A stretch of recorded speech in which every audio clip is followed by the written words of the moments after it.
ขอบคุณหลายๆเด้อทางพ่อใหญ่ใจบุญทุกท่าน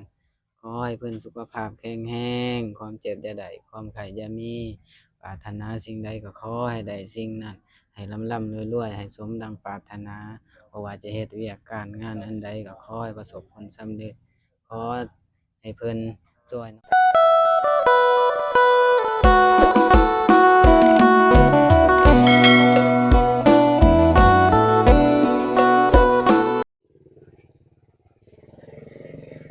เนาะ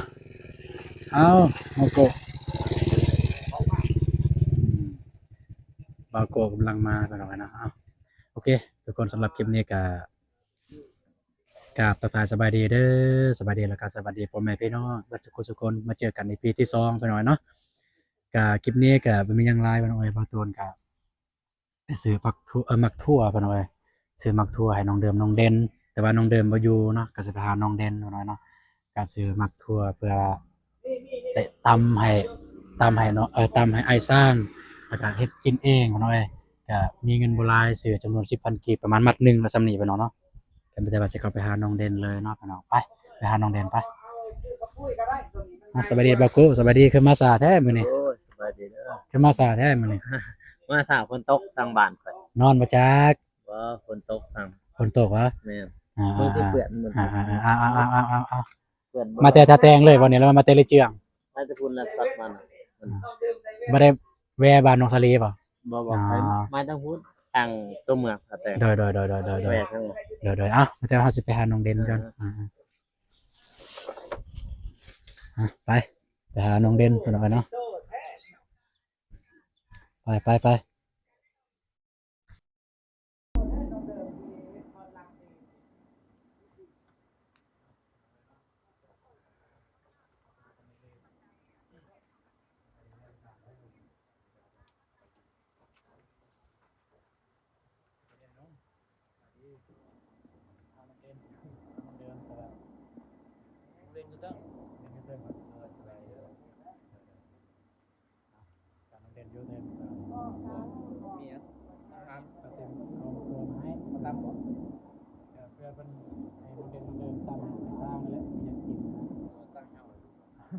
กินว่าอะไรเด่นเอ้ยเป็นยังลงมานี่แน่จักข้าวผู้หลักประหลักก็คงของ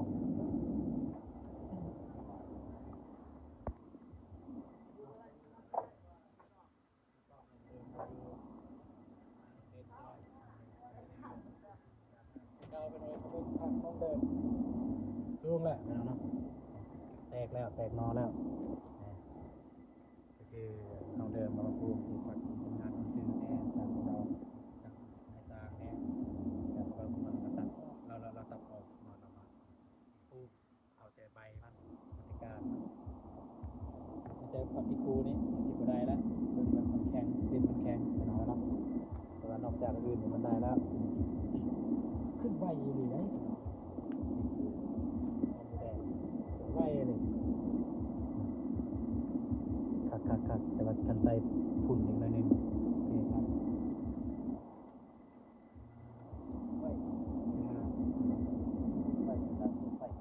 สุดไฟ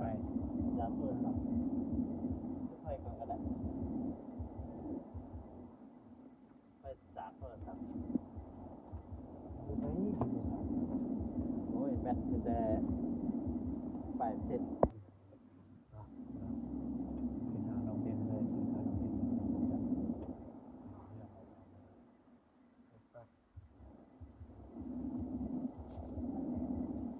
สวัสดีน้องเด่นเอ้ามาขึ้นอีกแล้วมาน้องเดิมไปน้องไงน้องมาน้องเดิมขึ้นเนี่ยนี่แหละไปดีเด้อบ่าวสวัสดีเอามาเยี่ยมมายามพี่น้องซื้อนี่ตัวใจหลายๆเด้อบ่าวตูน น้องใส่ไปรักษาเพื่ออายซื้อมากับเพื่อน้องตาม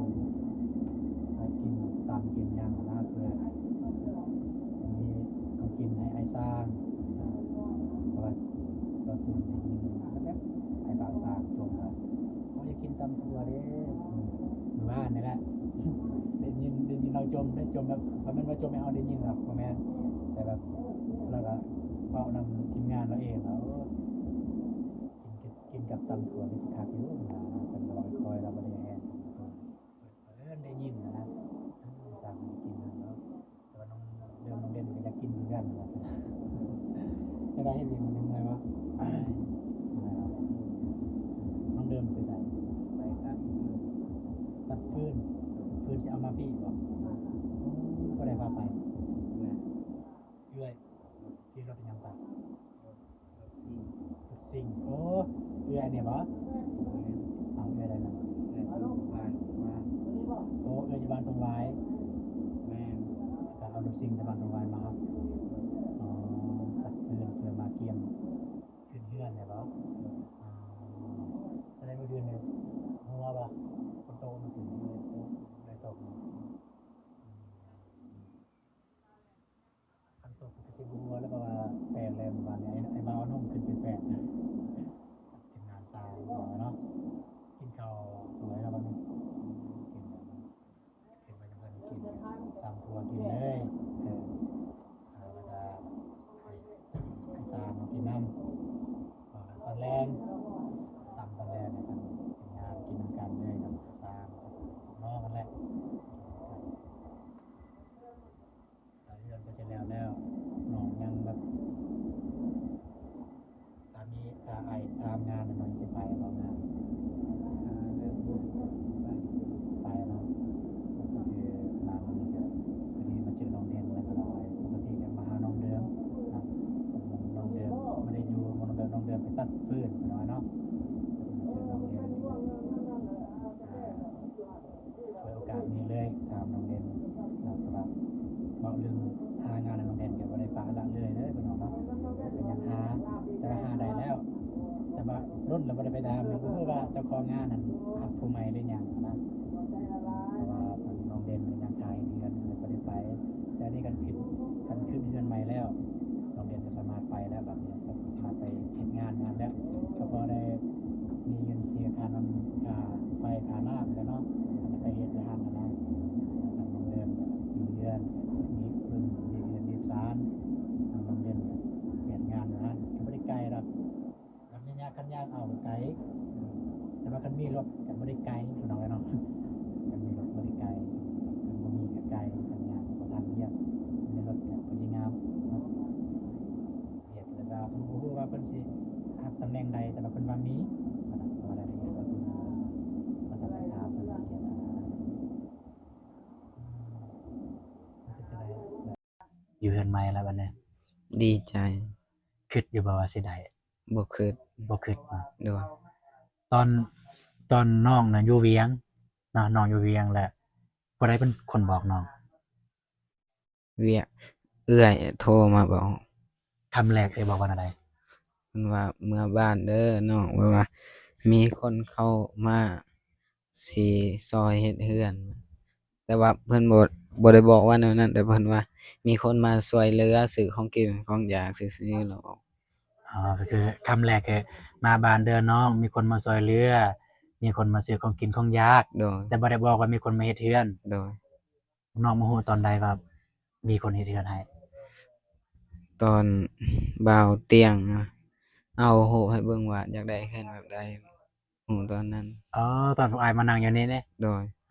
เนาะแต่ว่าพวกอ้ายนี่โหดนแล้วบ่ไปนำกันเนาะ โดย น้องก็พอดีฮู้ตอนนั้นเนี่ยอ้ายอยากถามเนี่ยน้องนอนหลับอยู่บ่เอาความจริงเลย บางมื้อก็นอนหลับอยู่นอนหลับฝันดี แบบว่าดีใจเนาะ โดย น้องนะกินข้าวกินน้ำก็แซ่บเนาะบัดนี้เนาะ โดย พอดีบัดนี้น้องได้เฮือนใหม่แล้วน้องสิบ่อายไผแล้วบัดนี้ โดย สิเอิ้นหมู่ครูมาเล่นเฮือนก็บ่อายแล้วบัดนี้ โดย แต่ว่าเฮือนนี่ก็บ่ได้อายดอกสำหรับเบาตูนี่เลยเพราะว่าเขามีสำนีเด้ โดย แต่ว่าที่สำคัญเด้อน้องเด้อที่สำคัญเนี่ยแม่นอยู่เฮือนเฮาได้เฮือนหลังงามเฮาบ่ต้องลิ้นโต โดย ภาษาบ้านๆนะบ่ต้องลิ้นโตให้คนอื่น โดย บ่ต้องเฮ็ดคือตัวเองแบบใหญ่มีบ่ต้องเฮ็ดเฮาต้อง ฮู้หากกำเนิดของเฮา โดย เฮาได้เฮือนนี้มาจากไสเฮาต้องฮู้แบบนั้น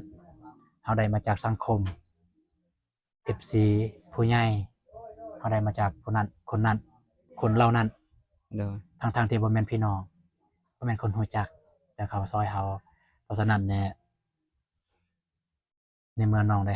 รับความช่วยเหลือแบบนี้ ต่อไปหวังว่าถ้ามีคน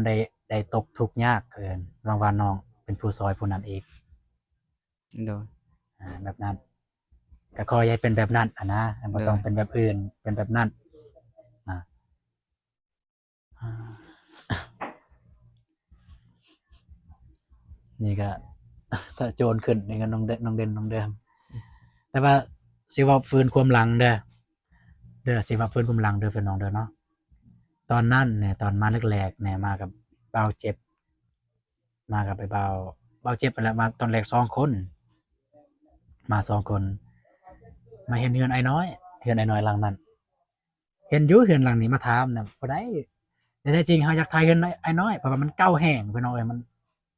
เบิ่งสภาพบ่ได้แล้วแต่ด้วยความว่าไอ้น้อยน่ะบ่ได้อยู่เฮือนเพิ่นเนาะไอ้น้อยกับเมียบ่ได้อยู่เฮือนเฮาก็จักสิถ่ายแนวใดเด้เฮาก็ย่างมาทางนี้เนาะเฮือนน้องเดิมเขามาถามเฮือนหลังนี้ได้มันของไผนี่เขาว่าสองเอื้อยเนาะเขาว่าถ้าเขาบ่ได้อยู่เขาไปหาเฮ็ดเวียก อ้าวเฮ็ดเวียกอยู่ไสเขาว่าผู้เป็นเอื้อยนี่มันน่ะไปอยู่ทองหวายไปอยู่กับเอื้อยที่ทองหวายเพราะเอื้อยเอาผัวอยู่ทองหวายบ่ได้ผู้เป็นน้องเนี่ยเฮ็ดเวียกอยู่เวียงก็บ่ได้ถ่ายซ้ำเนาะบ่ได้ถ่ายพอดีไอ้เตียงมาเขาก็พาไอ้เตียงมาถ่ายเฮือนไอ้น้อยนั่นแหละแต่เฮาบ่มีแผนว่าสิถ่ายเฮือนนี้บ่มีเพราะว่าเฮาบ่ฮู้ซ้ำเฮือนผู้ใดอะนะ โดย พอดีบังเอิญมื้อนั้นมื้อที่น้องเดิมมันมาเฮือนเนาะมาบ้านพี่น้องเอ้ยมาแต่ทงวายแล้วมาบ้านบังเอิญน้องเดิมก็ไปยืนเบิ่งทีมงานเฮาถ่ายเฮาก็เคลียร์พื้นที่อะนะให้ไอ้เตียงถ่ายเฮาก็เคลียร์พื้นที่ประเด็นน้องเดิมมันมาหยอกทีมงานว่าถ่ายค่อยแหน่ถ่ายค่อยแหน่ก็เลยทีมงานเฮาก็เลยถามว่าเฮือนเจ้าอยู่ไสเฮือนเจ้าแล้ววันนี้เด้โดยที่ความว่าเฮือนหลังนี้เฮาอยากถ่ายอยู่แล้วนะเอ้าแม่นบ่แม่นแล้วว่าโอเคซั่นถ่ายก็ถ่ายไปได้ไอ้เตียงถ่ายเรียบร้อยเฮือนไอ้น้อยเนาะก็เลยไปบอกไอ้เตียงว่าไอ้เตียงยังมีอีกเคสใหม่เด้อเคสที่เกิดขึ้นเมื่อกี้นี้ว่าซั่นนะเห็นเมื่อกี้นี้ไอ้เตียงว่าโอเคอยู่ไสก็เลยพาไอ้เตียงมาถ่ายอันนี้นับแต่นั้นมาเลย ทุกคนก็เลยรู้จักน้องเดิมเนาะที่จริงเนี่ยน้องเดิมเนี่ยซื้อว่าแม่นเดิมซื้อดื่มเนาะ โดย ซื้อดื่มตัวดื่มนะดื่มน้ำดื่มเหล้าดื่มเบียร์นั่นแหละดื่มแต่ว่านะไอเตียงไปตั้งหัวข้อว่าน้องเดิม ก็เลยเป็นน้องเดิมเลยเป็นจนถึงปัจจุบันนี้เนาะซื้อน้องเดิมมาน้องไปน้องเนาะ สำหรับซื้อน้องเดิมอ่าตอนแรกเนี่ยเดิมน้องเดิมมาปะ มา เนาะ โดย คันน้องเดิมบ่มาเนี่ยน้องเป็นคนกินเฮ็ดยาแม่นบ่ โดย ได้มาข้าวมาน้ำแล้วประมาณนี้ เอาข้าวเก่าข้าวเย็น อ๋อข้าวเย็น อุ่น ข้าวสารของน้องเบิดแล้ว ยัง ยังแต่ตัวนี้บ่ อันได้อยู่อันน่ะสอบสีแดง แม่น่ะสอบเบิด2 อันนี้ก็บ่นี่บ่ โดย อ๋อเพิ่นน้องเอ้ยนี่มันข้าวน้องเป็นกับน้องเดิมยังแต่ตัวนี้ คือแต่ละมื้อก็ได้แบ่งให้สร้างกินเนาะ โดย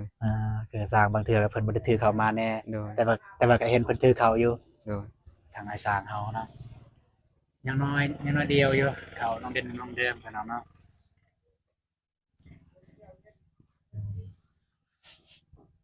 อันนี้มันตัวเพิ่นจ่ายแม่นบ่ โดย จ่ายแต่ละครอบครัว โดย นี่ที่บ้านน้องเด่นน้องเดิมเป็นน้องไงเนาะอันนี้กันชื่อประผิดนี่มันไอเตียงทองซื้อให้ โดย ชื่อประผิดเพราะไอเตียงทองเบิดนะแต่สุพวกนี้นะไปกับไอเตียงทองแต่เราซื้อเอากันไปแต่พาเรามาอย่างนี้แหละนะก็ทีมงานเฮาคัน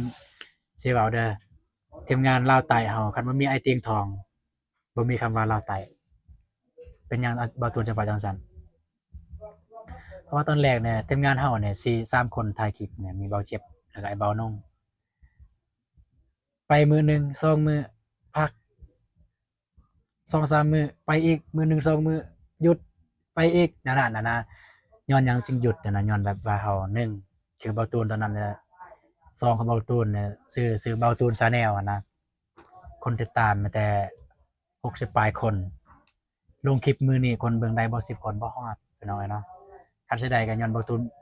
เบิ่งเองโดยตอนนั้นเนี่ยเบาตูนยังเฮ็ดเวียกอยู่หนองเป็ดอยู่รีสอร์ทเพราะว่าแต่ละห้องมันมีโทรทัศน์แดมันมี YouTube แดอยู่หั่นนะ ประตูเหลือเข้าไปเบิ่งเลยฮะเข้าไปเบิ่งอันนั้นก็เพิ่มได้ยอดวิวฮอต10ฮอต20คนเบิ่งเนาะไปได้รับนับแต่เบาเตียงทองเพิ่นมามันเฮ็ดให้ทาง FC พ่อๆแม่ๆได้รู้จักทางเบาตูนเบาเจ็บเบานงอ่าก็คือแล้วก็ได้รู้จักคำว่าทีมงานลาวใต้พี่น้องเอ้ยถ้ามันมีไอ้เบาเตียงทองก็บ่เกิดขึ้นถ้ามันสิเกิดก็เกิดขึ้นช้าพี่น้องเอ้ยแต่ว่าด้วยความว่าเฮาบ่มีคนรู้จักหั้นนะเนาะ อันนี้ก็ต้องขอขอบใจทางไอ้บ่าวเตียงทองที่เพิ่นมาบ่าวตูนก็ฮู้ว่าบ่าวเตียงทองเพิ่นมาพักอยู่บ่าวตูนเฮ็ดเวียกมาพักปุ๊บรู้สึกว่าถึกสตาร์เลยนะผู้ชายคนนี้เพิ่นยังว่าคือถึกสตาร์แต่เว้าม่วนนะเว้าม่วนคือถึกสตาร์แต่ว่าเนาะบ่ได้พาเข้าห้องว่าหยังเว้าม่วนบัดนี้เพิ่นก็แนะนำหลังไมค์เพิ่นก็ว่าน้องก็ลองเฮ็ด YouTube เอาลองเพิ่นเพราะว่าบ่าวตูนเพราะว่าบ่าวตูนเสนอเองว่าโอ้คักเนาะก็แบบคือไอ้บ่าวเตียงทองเฮ็ดนี่คักแท้แบบว่าไปเลาะถ่ายคลิปด้วยความว่าบ่าวตูนเป็นคนมักถ่ายคลิปอยู่แล้ว1นี่ถ่ายคลิปอยู่แล้ว2นี่มักในการช่วยเหลืออยู่แล้วนะก็เลยถามเพิ่นก็เลยว่าก็ลองสร้างผู้ใดที่เฮ็ด YouTube อยู่บ้านก็ให้เพิ่นสร้างเอาเจ็บบ่จังซี่บัดนี้บ่าวตูนก็สร้างเอง2อันสองสร้างเองบ่ได้ดัน2เก่ามันบ่ได้ดัน ก็เลยมาเปิดซองใหม่มันจึงดันซองปัจจุบันเนี่ยซองอาตูนซาแนลฮะมันจึงดันอ่าเฮ้ยจักโมงแล้วนะเอา15นาที15โมง28นาทีแล้วพี่น้องเนาะแต่อ้ายก็สิกลับก่อนเนาะเดินทางปลอดภัยโดยก็บ่แม่นว่ากลับอันนั้นเนาะก็สิเบิ่งอยู่นี่แหละก็เบิ่งเทื่อว่ามีหยังให้ซอยสร้างได้อันนั้นก็สิซอยแต่คันเวียกแล้วก็บ่ฮู้สิซอยพี่น้องเอ้ยเนาะ แล้วก็บางตนว่าสิไปหาน้องชื่อจะได้แล้วน้องทุ่งบ่ชื่อทุ่งบ่โดยผู้ที่มักมาซอยพวกน้องอะนะมาซอยเวียกอะนะ แม่นมักมาที่บ่ได้นุ่งเสื้อพี่น้องเอ้ยน้องทุ่งชื่อทุ่งแล้วลูกอ้ายน้อยมักมาซอยเวียกน้องเดิมทุกมื้อน้องเด่นทุกมื้อแม่นบ่ผู้นั้นอันโดนั้นยเพราะว่าบ่ตูนมีเสื้อมาให้อันนั้นไอ้ต้นน้องเพิ่นพี่น้องเอ้ยบ่ตูนได้ถามหลังใหม่เพิ่นยังจะบ่นุ่งเสื้อบ่มีนะครับบ่มีเอาเสื้อที่อ่าไอ้เบาลีเอาไปให้เด้คือบ่นุ่ง แล้วว่านุ่งบ่ได้มันใหญ่แล้วก็เสื้อผู้หญิงแหน่เพิ่นว่าโอ้ก็เห็นใจบ่ตูนก็เลยได้ซื้อเสื้อก็บ่ได้อุ่นเนาะพี่น้องเนาะมันก็สมราคาพี่น้องเสื้อคล้ายๆคือเสื้อกีฬานี่แหละเสื้อบางดอกเสื้อน้อยพอได้นุ่งอันนี้แหละดีกว่าไปอยู่ปะเปื่อยปะโตจังซี่มันหนาวเนาะก็ว่าสิไปหาเลาจังว่าแต่ว่าเราอยู่ท่านมาแต่สวนโดยก็แต่ว่าสิท่าน้องทุ่งหั้นมาแต่สวน ในระหว่างการทาก็สิเบิ่งทางอ้ายช้างเฮาเพิ่นเฮ็ดหยังแหน่จักหน่อยก็สิได้ซอยบ่เทื่อว่าสิได้ซอยหลังไมค์เพราะว่าคลิปนี้ก็บ่ทูนสิจบอยู่บนนี้เลยนะเนาะแต่ว่าอ้ายสิกลับก่อนเด้อโดยก่อนอื่นหมดก็อย่าพาก่อนก่อนอื่นหมดก็ขอแสดงความให้น้องแสดงความรู้สึกแล้วก็ความอกขอบใจที่เฮือนของพวกน้องแหน่เสร็จแล้วก็ให้น้องมาแจ้งเลยวันที่พวกน้องสิขึ้นเฮือนมื้อใดอ่าแจ้งเลย น้องเล่นก็บ่ฮู้ว่าสิขึ้นมื้อใดบ่ฮู้ว่าบ่เพฮู้ราะมันแต่น้องเดิมเนาะฮู้เนาะโดยแต่บ่ฮู้บ่ตูนก็ฮู้คร่าวๆน้องเดิมแจ้งว่าวันศุกร์เมื่อวานนี้ว่าวันศุกร์คันแล้วมื้อนี้แล้วว่าวันศุกร์นั้นได้ขึ้นเลยเฮือนแล้วว่าบ่ตูนถามเป็นหยังก็คือวันศุกร์เพราะว่าวันศุกร์เด้อยากให้มีความสุขนะอ่าแล้วก็ซั่นก็เฮือนนี่เสร็จแล้วก็ขอให้น้องขอบอกขอบใจทางผู้ใหญ่แล้วก็ FC ทุกท่านโดยบอกขอบใจเพิ่นขอบคุณหลายๆเด้อทางพ่อใหญ่ใจบุญทุกท่านขอให้เพิ่นสุขภาพแข็งแรงความเจ็บอย่าได้ความไข้อย่ามีปรารถนาสิ่งใดก็ขอให้ได้สิ่งนั้นให้ร่ำๆรวยๆให้สมดังปรารถนาบ่ว่าจะเฮ็ดเวียกการงานอันใดก็ขอให้ประสบผลสำเร็จ ขอให้เพิ่นช่วยน้องเดิมกับน้องเด่นครั้งนี้ขอให้เพิ่นได้ร้อยๆพันๆเท่าเด้อพ่อเด้อแม่เด้อสาธุ เนาะเนาะเมื่อกี้เลยก็ทางน้องเด่นเนาะให้คำอวยพรเนาะสุดท้ายท้ายสุดนี้ก็เบาตูนก็บ่มีหยังว่าบ่มีหยังหลายเพิ่นเอาไว้ก็ต้องขอบอกขอบใจเช่นกันทางผู้ใหญ่ใจบุญแล้วก็ FC ทุกท่านที่เมตตาทางทีมงานเฮาลาวใต้เนาะที่ให้ความเชื่อมั่นที่ให้ความเชื่อมั่นตามทีมงานลาวใต้ที่ ให้ทางทีมงานเราวใตายเฮาเป็นสะพานบุญในครั้งนี้เบาตูนก็รู้สึกดีใจหลายโดยที่เบาตูนบ่ได้คิดเลยว่าสิมีแบบนี้ตอนแรกเบาตูนคิดว่าเบาตูนก็ไปเลาะทายซื่อๆสิได้บ่ได้คิดว่ามีแบบนี้เนาะที่สำคัญที่สุดก็ต้องขอบอกขอบใจทางไอ้เบาติงทองเนาะที่เพิ่นมอบหมายภารกิจนี้ให้ทีมงานเฮาเพราะว่าความจริงแล้วเนี่ยทางผู้ใหญ่ใจบุญเพิ่นก็มอบให้ไอ้เบาติงทองเนาะภารกิจนี้ แต่ว่าด้วยความว่าบาเทิงทองเพิ่นบ่ได้อยู่กับบ้านนี่เพิ่นอยู่สวรรณเขตแต่ว่าเพิ่นก็มีเวียกมีงานอยู่สวรรค์เนาะเพิ่นก็เลยฝากฟังนำทีมงานเฮาทีมงานลาวใต้เฮาต้องขอบอกก็ต้องขอขอบคุณขอบใจทางไอ้บ่าวเทิงทองแล้วก็ขอบคุณขอบใจทางผู้ใหญ่ใจบุญ FC ทุกท่านนี่แหละเนาะที่ให้ความเชื่อมั่นทางทีมงานเฮาถ้าบ่มี FC ทุกท่านทีมงานลาวเฮาทีมงานลาวใต้เฮาก็บ่มี